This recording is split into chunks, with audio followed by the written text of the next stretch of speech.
hakikatnya permintaan yang kita panjatkan itu ya terlalu sedikit dibandingkan dengan apa yang dimiliki oleh Allah Subhanahu wa taala. Allah juga tidak membutuhkan doa kita. Allah tidak membutuhkan doa kita. Jadi walaupun seluruh manusia, ya mulai dari Nabi Adam alaihissalam sampai manusia terakhir nanti semuanya berdoa kepada Allah Subhanahu wa taala, tidak akan menambah kemuliaan Allah, tidak akan menambah kehebatan Allah, tidak akan menambah kemahakuasaan, kemahabesaran Allah Subhanahu wa taala. Sebaliknya juga, kalau semua manusia ini mulai dari Nabi Adam alaihissalam sampai manusia terakhir nanti diciptakan oleh Allah tidak mau berdoa, juga tidak akan mengurangi kemuliaan Allah, tidak akan mengurangi kemahahebatan Allah Subhanahu wa taala. Alhamdulillahi rabbil alamin, wa bihi nasta'inu ala umuri dunya waddin. Nashhadu an la ilaha illallah wahdahu la syarika lah, lahul mulku wa lahul hamdu, yuhyi wa yumitu wa huwa ala kulli syai'in qadir. Wa nashhadu anna Muhammadan abduhu wa rasuluhul mab'uts rahmatan lil alamin. Allahumma fasalli wa sallim wa barik ala sayyidina wa habibina wa nabiyyina wa syafi'ina wa maulana Muhammad wa ala alihi wa ashabihi wa man tabi'ahum bi ihsanin ila yaumiddin. Amma ba'du, hadirin dan hadirat, saudara-saudari majelis salat zuhur yang dimuliakan Allah Subhanahu wa taala. Kita panjatkan puji dan syukur kehadirat Allah atas segala nikmat yang dicurahkan kepada kita, atas segala nikmat yang sudah dicurahkan kepada kita, atas segala nikmat yang sedang dicurahkan kepada kita, dan atas segala nikmat yang akan dicurahkan kepada kita, dengan mengucapkan alhamdulillahi rabbil alamin. Salawat dan salam senantiasa pula kita persembahkan kehadirat Rasulullah sallallahu alaihi wasallam, nabi dan rasul yang diutus oleh Allah Subhanahu wa taala untuk menjadi rahmat bagi seluruh alam, nabi dan rasul yang diutus oleh Allah Subhanahu wa taala untuk memberikan contoh-contoh yang terbaik untuk menjadi hamba-hamba yang dekat dengan Allah Subhanahu wa taala. Nabi Muhammad sallallahu alaihi wasallam diutus oleh Allah Subhanahu wa taala untuk menjelaskan isi Al-Qur'an dan mempraktekkan ajaran-ajaran Al-Qur'an itu, sehingga tidak ada lagi alasan bagi manusia nanti di akhirat bahwa tidak ada yang mengajar kami. Oleh karena itu Nabi diutus sebagai seorang manusia, bukan malaikat, bukan dari bangsa malaikat, bukan dari bangsa jin, tetapi diutus oleh Allah ya sebagai bangsa manusia, agar nanti tidak ada hujjah kita nanti di akhirat, agar tidak ada lagi alasan bagi kita bahwa kalau malaikat yang diutus sebagai nabi dan rasul, maka boleh jadi ada di antara kita yang mengatakan kami kewalahan mengikuti malaikat, karena memang dia diciptakan dari cahaya yang memang kerjanya untuk taat kepada Allah Subhanahu wa taala.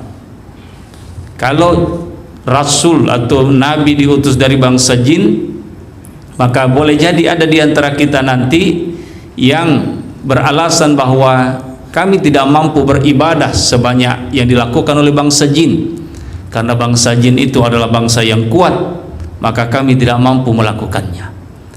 Makanya sebelum kita beralasan seperti itu, Allah Subhanahu wa taala mengutus nabi dan rasul itu dari manusia seperti kita.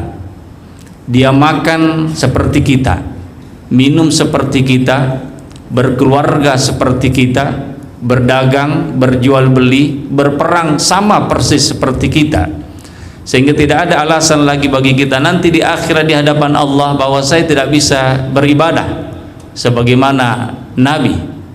Ya, jadi itulah alasan utamanya kenapa Nabi dan Rasul itu ya diutus dari bangsa manusia.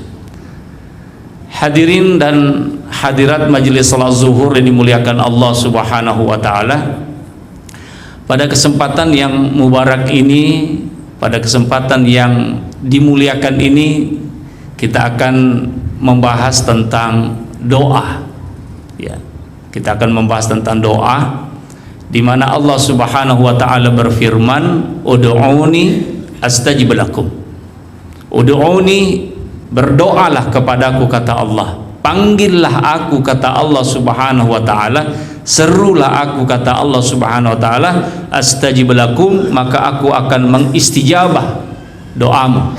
Aku akan menyambut panggilanmu kata Allah Subhanahu wa taala. Kemudian di sebuah hadis dikatakan, ud'ullaha wa antum muqinuna bil ijabah wa'lamu annallaha la yastajibu du'aan min qalbin ghafilin lahin. Ud'ullaha wa antum muqinuna bil ijabah, berdoalah ya, panggillah Allah Subhanahu wa taala, serulah Allah Subhanahu wa taala, sementara kamu yakin Allah akan mengistijabah doamu. Harus yakin ketika kita berdoa, kita harus yakin bahwa Allah akan mengistijabah doa kita. Ya, itu. Wa'lamu, kata Nabi, ketahuilah bahwa doa yang diijabah oleh Allah itu kalau doa itu keluar dari hati yang betul-betul bersama Allah. Ya, wa'lamu anna Allah la yastajibu du'aan, kata Nabi bahwa Allah tidak akan pernah mengijabah doa yang keluar dari hati yang tidak bersama Allah. Ya, hati yang tidak bersama Allah, hati yang bermain-main. Hadirin dan hadirat muliakan Allah Subhanahu wa taala, di ayat tadi yang kita baca dan di hadis tadi yang kita sebutkan itu, Allah Subhanahu wa taala menyuruh kita untuk berdoa. Disuruh kita berdoa oleh Allah Subhanahu wa taala. Bukan berarti ketika Allah perintahkan kita berdoa, bukan berarti Allah Subhanahu wa taala tidak tahu kebutuhan kita. Bukan berarti Allah tidak tahu apa keinginan kita. Bukan berarti Allah Subhanahu wa taala tidak tahu apa yang kita inginkan. Justru Allah Subhanahu wa taala jauh lebih tahu tentang kebutuhan kita daripada kita sendiri. Allah jauh lebih tahu ya kebutuhan kita daripada yang kita minta. Nah, hakikatnya permintaan yang kita panjatkan itu ya terlalu sedikit dibandingkan dengan apa yang dimiliki oleh Allah Subhanahu wa taala. Allah juga tidak membutuhkan doa kita. Allah tidak membutuhkan doa kita. Jadi walaupun seluruh manusia, ya mulai dari Nabi Adam alaihissalam sampai manusia terakhir nanti semuanya berdoa kepada Allah Subhanahu wa taala, tidak akan menambah kemuliaan Allah, tidak akan menambah kehebatan Allah, tidak akan menambah kemahakuasaan, kemahabesaran Allah Subhanahu wa taala. Sebaliknya juga kalau semua manusia ini mulai dari Nabi Adam alaihissalam sampai manusia terakhir nanti diciptakan oleh Allah tidak mau berdoa, juga tidak akan mengurangi kemuliaan Allah, tidak akan mengurangi kemahahebatan Allah Subhanahu wa taala. Sama dengan salat. Ya, biar kita semuanya salat menghadap kepada Allah tidak akan menambah kemuliaan Allah. Biarpun kita semuanya enggan salat, semuanya kita kafir semuanya, ya kemuliaan Allah juga tidak akan kurang.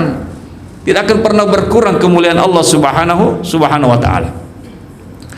Pertanyaannya, lalu kenapa Allah perintahkan kita berdoa? Kalau memang Allah Subhanahu wa taala tidak butuh dengan doa kita dan tidak akan menambah kemuliaan Allah Subhanahu wa taala, kenapa Allah perintahkan kita berdoa? Ud'uni astajib lakum, berdoalah kepadaku kata Allah. Jadi ulama tasawuf mengatakan ada beberapa alasan Ada beberapa alasan kenapa ya kita diperintahkan berdoa oleh Allah Subhanahu wa taala. Alasan yang pertama, kenapa Allah perintahkan kita berdoa? Untuk memperjelas kedudukan kita sebagai seorang hamba dan memperjelas Allah sebagai Khalik kita, pencipta kita. Maksudnya adalah ketika kita berdoa berarti kita mengetahui bahwa diri kita itu adalah hamba. Ketika kita berdoa berarti kita sadar bahwa kita ini hambanya Allah Subhanahu wa taala dan menyadari bahwa Allah itu adalah pencipta kita. Itu alasan pertama kenapa kita berdoa. Ya, untuk memperjelas siapa saya sesungguhnya dan siapa Allah Subhanahu wa taala sesungguhnya. Nah, ketika orang sudah menyadari bahwa dirinya adalah seorang hamba, maka dia pasti akan senantiasa terhindar dari sikap sombong, terhindar dari sikap angkuh, takabur kepada Allah dan kepada sesama manusia. Jadi orang yang berdoa itu ya adalah orang yang tawadu, orang yang memiliki hati yang tawadu, rendah hati dia. Karena dia tahu diri ketika dia berdoa berarti dia adalah seorang hamba. Ketika dia berdoa berarti dia tidak memiliki apa-apa sedikit pun kecuali yang dimiliki oleh Allah Subhanahu wa taala. Makanya orang yang berdoa itu kata ulama tasawuf adalah orang yang memiliki hati yang tawadhu, hati yang selalu berdoa kepada orang yang selalu berdoa kepada Allah Subhanahu wa taala itu adalah orang yang selalu yang merendahkan hati di hadapan sesamanya manusia. Karena dia sadar ketika dia dilahirkan ke bumi ini itu tidak membawa apa-apa. Begitu juga ketika dia nanti kembali kepada Allah Subhanahu wa taala juga tidak membawa apa-apa karena dia seorang hamba. Karena dia seorang hamba. Andre Geruta, Kiai Haji Muhammad Sanusi Baco pernah bercerita almarhum bahwa orang terkaya Sulawesi Selatan, Pak Haji Kalla, ketika dia meninggal dunia dan pada saat dimandikan semua benda-benda yang ada di tubuhnya itu disingkirkan, semuanya dibuka, termasuk cincinnya, termasuk arlojinya. Tidak ada yang dibawa. Ya, tidak ada yang dibawa menuju Allah Subhanahu wa taala. Kita datang ke bumi ini tidak membawa apa-apa, lalu nanti kita kembali juga kepada Allah Subhanahu wa taala tidak akan membawa apa-apa. Rumah yang kita usahakan, yang kita bangun dengan megah, ya usaha yang kita sudah bangun dari awal, ya kemudian mobil kita, harta benda kita, empang kita, tidak ada yang kita bawa menuju Allah Subhanahu wa taala. Semuanya kita tinggalkan di bumi ini. Kita tinggalkan itu semuanya. Lalu apa yang kita sombongkan di dalam hidup ini?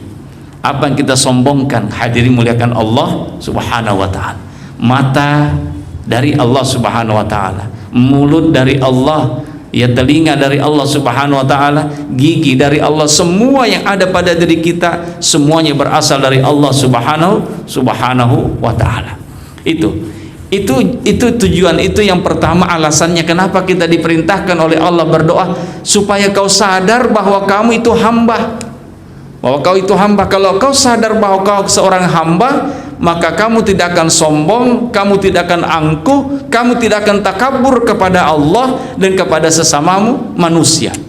Orang yang tidak mau berdoa kepada Allah, enggan berdoa kepada Allah, berarti orang ini angkuh, sombong, seakan-akan dia memiliki segala-galanya dan tidak butuh kepada Allah Subhanahu wa taala.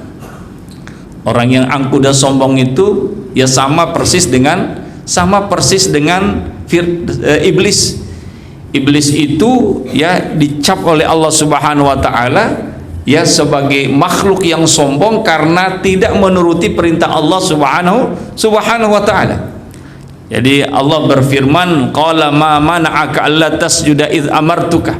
Wahai iblis, kenapa kamu tidak mau sujud padahal aku perintahkan kamu bersujud ya kepada Adam? Qala ana khairum minhu, khalaqtani min narin wa khalaqtahu min tin. Apa kata iblis? Saya lebih mulia, saya lebih hebat daripada Adam itu karena aku diciptakan dari api, sementara Adam itu diciptakan dari tin, dari tanah yang diludahi, tanah yang diberaki, dikencingi, yang diinjak, yang tidak ada harganya, diciptakan dia dari situ. Lalu kenapa aku harus sujud kepada Adam yang diciptakan seperti itu?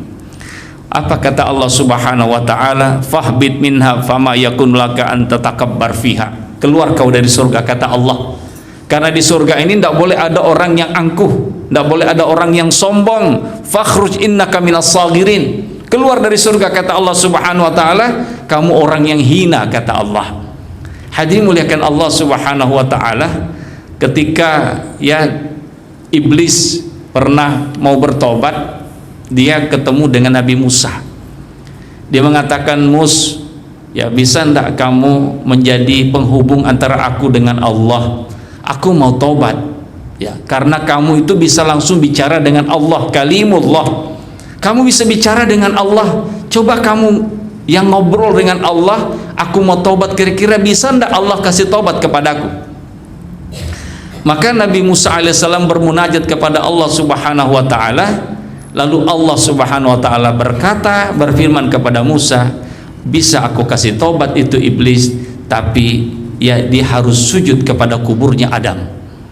Maka disampaikan pesannya Allah kepada iblis. Dia mengatakan, wahai iblis, Allah ya akan mengabulkan tobatmu, tapi dengan syarat kamu sujud kepada kuburnya Adam. Apa kata iblis? Naik kesombongannya. Dulu waktu Adam masih hidup, saya tidak mau sujud kepadanya, apalagi Adam sudah mati, ya. Apalagi Adam sudah mati dan saya diperintahkan untuk sujud lagi ke kuburnya, maka aku tidak akan pernah mau sujud kepada Adam. Kesombongannya terus dipelihara. Nah ini makanya kenapa kita berdoa kepada Allah supaya ya dilatih kita untuk menjadi hamba, menyadari bahwa diri kita adalah hambanya Allah Subhanahu wa taala, bukan siapa-siapa. Bukan siapa-siapa. Itu yang pertama. Yang kedua, alasannya kenapa Allah Subhanahu wa taala perintahkan kita berdoa padahal Allah tidak butuh dengan doa kita. Padahal Allah Subhanahu wa taala tidak membutuhkan doa kita. Alasan yang kedua, kata ulama tasawuf, itu adalah doa itu adalah sarana zikir kita. Doa itu adalah sarana kita mengingat Allah Subhanahu wa taala. Jadi ketika kita berdoa berarti kita pada saat itu lagi berzikir kepada Allah. Ketika ada orang berdoa mengangkat tangannya berarti orang itu lagi mengingat Allah Subhanahu wa taala. Nah, kalau kita berdoa berarti kita mengingat Allah. Kalau kita mengingat Allah Subhanahu wa taala berarti kita akan mendapatkan ketenangan. Kita akan mendapatkan ketenangan, dan ketenangan inilah yang menjadi kunci kebahagiaan. Orang yang bahagia itu ya akan pasti tenang. Ya, ketenangan itu bisa didapatkan dari apa? Dari berzikir kepada Allah. Salah satu cara untuk berzikir kepada Allah adalah dengan memperbanyak doa pada Allah Subhanahu wa taala. Sekaya apapun kita, ya, setinggi apapun pangkat kita, seluas apapun kekuasaan kita, sehebat apapun popularitas kita, tapi kalau kita tidak tenang dalam hidup ini, maka tidak ada gunanya. Pasti tidak akan bahagia. Pasti tidak akan bahagia. Sebanyak apapun harta kita, setinggi apapun pangkat kita, kalau kita tidak bahagia, ya, kalau kita tidak bahagia. Hadirin muliakan Allah Subhanahu wa taala. Kemudian yang terakhir, ya, kenapa kita berdoa kepada Allah Subhanahu wa taala? Doa adalah penyemangat. Ya, doa ini adalah penyemangat. Jadi pada saat seseorang itu berdoa, berarti orang itu yang memiliki harapan. Ya, memiliki harapan. Ketika kita berdoa kepada Allah berarti kita punya harapan. Orang yang memiliki harapan itu akan melahirkan semangat. Ya, akan melahirkan semangat. Coba kita lihat orang-orang yang berdoa itu adalah orang-orang yang memiliki harapan yang besar kepada Allah agar dikabulkan doa-doanya. Orang yang memiliki harapan yang besar itu akan melahirkan semangat yang menyala-nyala itu. Nah, semangat itu sangat mahal harganya kata ulama kita, sebab semangat itulah yang akan menentukan suksesnya seseorang dalam hidup ini. Semangat itu. Ya, semangat inilah yang akan menentukan suksesnya hidup seseorang di atas bumi ini.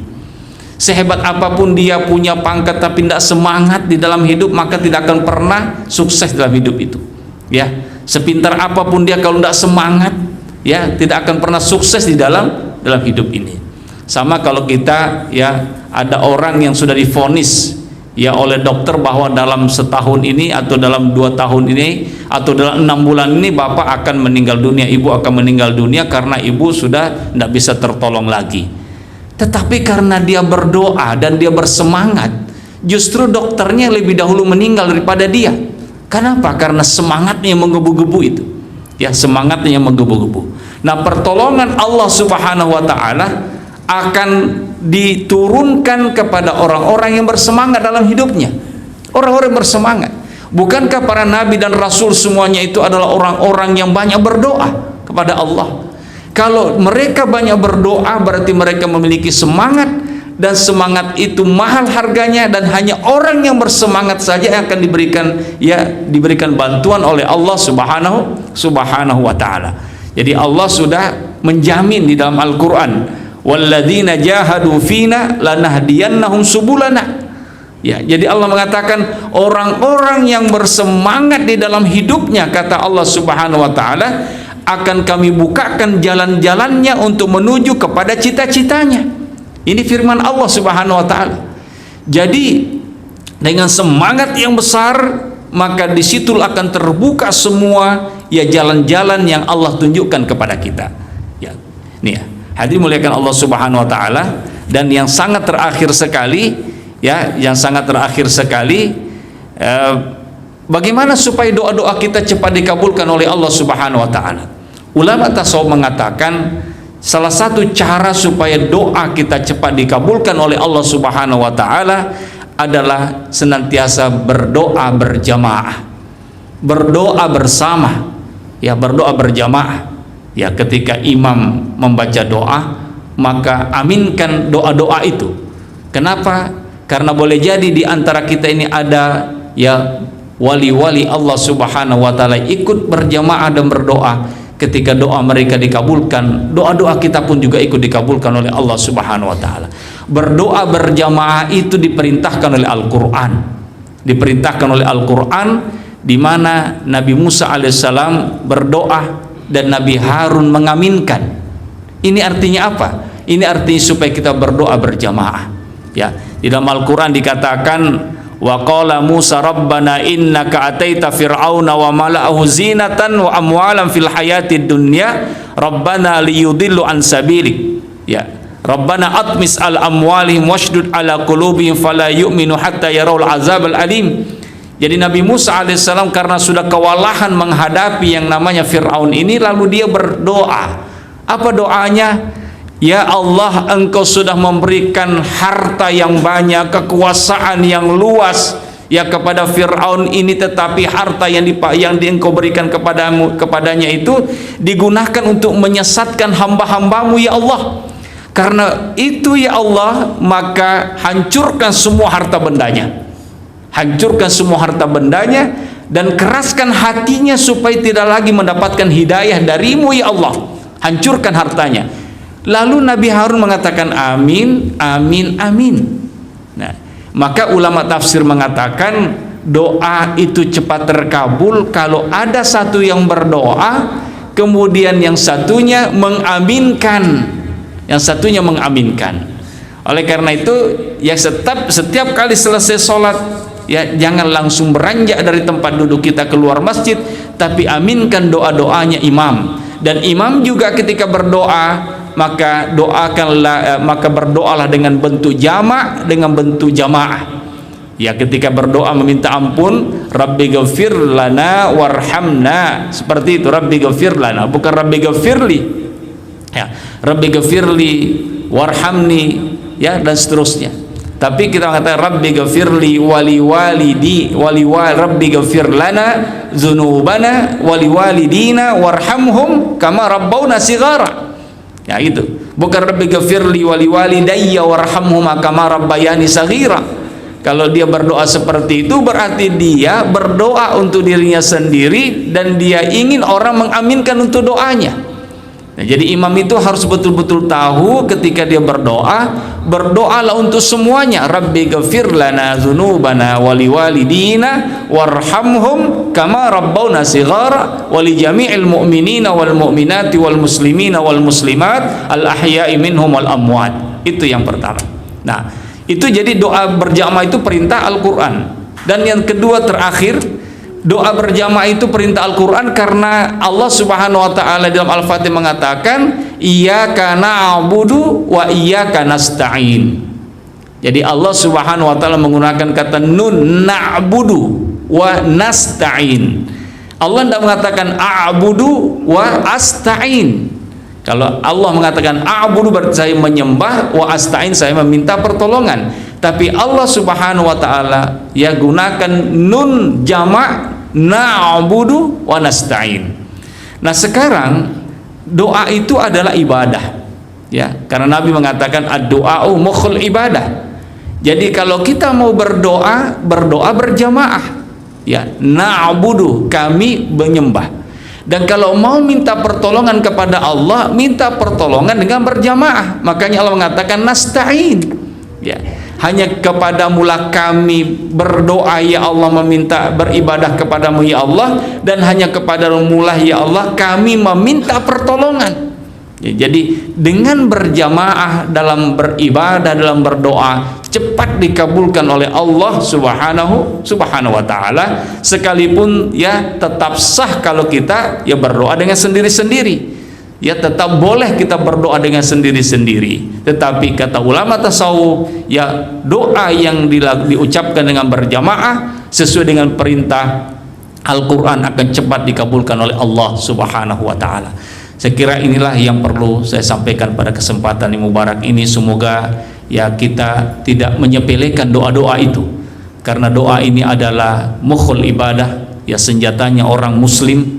Ketika tidak ada lagi yang bisa kita gunakan untuk membela diri, maka doa inilah yang kita gunakan untuk meminta pertolongan Allah Subhanahu wa ta'ala. Kita jangan sepelekan doa ini. Doa ini adalah pengubah takdir yang sudah Allah takdirkan kepada kita. Mari kita tutup dengan doa. Subhanakallahumma wa bihamdika asyhadu an la ilaha illa anta nastaghfiruka wa natubu ilaika. Wa sallallahu ala sayyidina Muhammad wa ala alihi wa sahbihi wa sallam ila hadratin nabiyil mustafa wa ila hadarati wa liwalidina wa li ajdadina wa jaddatina wa li asatizatina. Al-Fatihah.